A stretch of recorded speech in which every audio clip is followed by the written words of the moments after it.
So I admit that I've gotten a little obsessed about the cliffs of Amethyst Mountain and Specimen Ridge, the bluffs overlooking the Lamar Valley. I've been working on those cliffs for quite a while now. Last fall, before we went to Yellowstone, I came up with these, which I liked pretty much.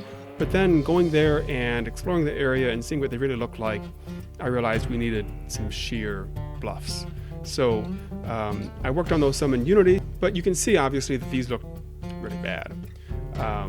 The type of terrain and height maps that Unity uses just don't do well with this kind of sheer vertical cliff wall. So we've had a terrific 3D artist, Omar, make some cliff meshes for us to integrate into the terrain. So here's what we're starting with for a basic cliff mesh. This is a little promontory point. This white cube is a 1 by 1 meter cube. I just throw that in there just for a sense of scale, because it's really easy to get confused about the scale. So objects in a 3D game engine use shaders to control how the light is reflected off them and into your eye. So here's what the cliff here looks like with the standard shader that comes with Unity, which does a fine job for many things, but we need some special features for our cliff here. So let's switch to another shader that has some additional options. So right away we see an improvement, because this is using a single normal map over the whole model. A normal map is basically like a bump map that adds additional detail that a low poly mesh for real-time games can't afford to include.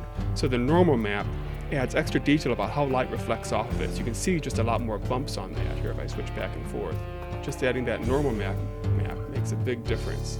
Another thing we can do now that we've got this shader that lets us control how the texture tiles across the whole thing is add some ambient occlusion, and that's another way to control how light, where it hits and how it bounces off, because all these little nooks and crannies, light can't get in there as easily as it can on the top surfaces. So if we crank up that occlusion culling, suddenly we have more definition, more sense of three-dimensionality of the rock, and so that already is looking much nicer. But we could do more. So one of the problems, again, we've got this texture. So here's the texture that we're using, and it's tiled 20 times over the whole mesh. And that's to give us good level of resolution when you get close to it. But what's cool about this shader that we're using is that we have control over more than that. We can add a detail map, not only a detail map for the visible surface, but one for the normal map, the bump map. So let's crank those up here. So here we add some detail. It just kind of sharpens up those details. It adds another pattern of rock to it, and then we can crank up the normal map. And so now we have even more sense of three-dimensionality and levels of detail on the rock, from kind of the gross features to the really fine features. And if you get close to it, it stays sharp. There's detail on it up to quite a close range. So that's really coming along here, I think. But this cool shader has another thing we can do. So the top of this is just rock, because we have this one tiling texture over the whole thing. But in reality, of course, there would be stuff on top of that. It would collect dirt and gravel that's blown around by the winds. In the wintertime, it would collect snow. And so we can actually add a top texture on top of this. I'll fade this in here.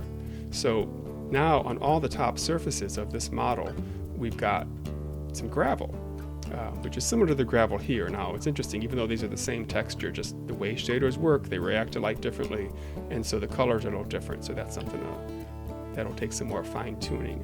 And what's really cool about this is it adds the gravel not just to the very top here, but to these little cracks and things, just anything that's basically facing above, and where snow or gravel or dust or dirt or something is likely to land and stick. So now we look at this, and it just has even more sense of realism here. I'll dial those down and up again if we turn down that top level texture. So that's without it, and that's with it. And we can even do a lot of control as far as kind of the contrast and how far it extends. I've got a little noise map in there to make it kind of some irregular patterns of it. So that just adds a whole lot more to it. Now, one other thing we can do, there's where the rock mesh and the terrain meet, you know, it's just a sharp line. So we can add an extra function to blend between the two there. So if I turn that on, now we have a little bit of a fade from the terrain to that. Still a little color difference there that I need to work on. But that just overall gives it a much nicer transition and feels like it's really part of the ridge. So that's a big improvement, I think, from what we started with, which I can switch back to here. Let's see. Yeah, much nicer. So now, if we turn these on for the whole cliff wall, so now we've got a much nicer cliff area here. So that's without the trees here. I'm still working on the trees, but just to give a general sense of how that's going to look. These are just with just a single kind of tree. So it doesn't look very realistic, but you can get a sense of how the cliffs are going to look once we get our new trees, which have a lot more variety in them. So that'll be a new area to explore with the cliffs and the bluffs and the steep slopes, but still navigable in many areas for the wolf. But wolves aren't the only animals you'll find in here. This area is also the domain of our contest winner from our blog post 2 months ago of a new animal to add. And here he is, the Bighorn Sheep. He doesn't move yet. He will in a month or two.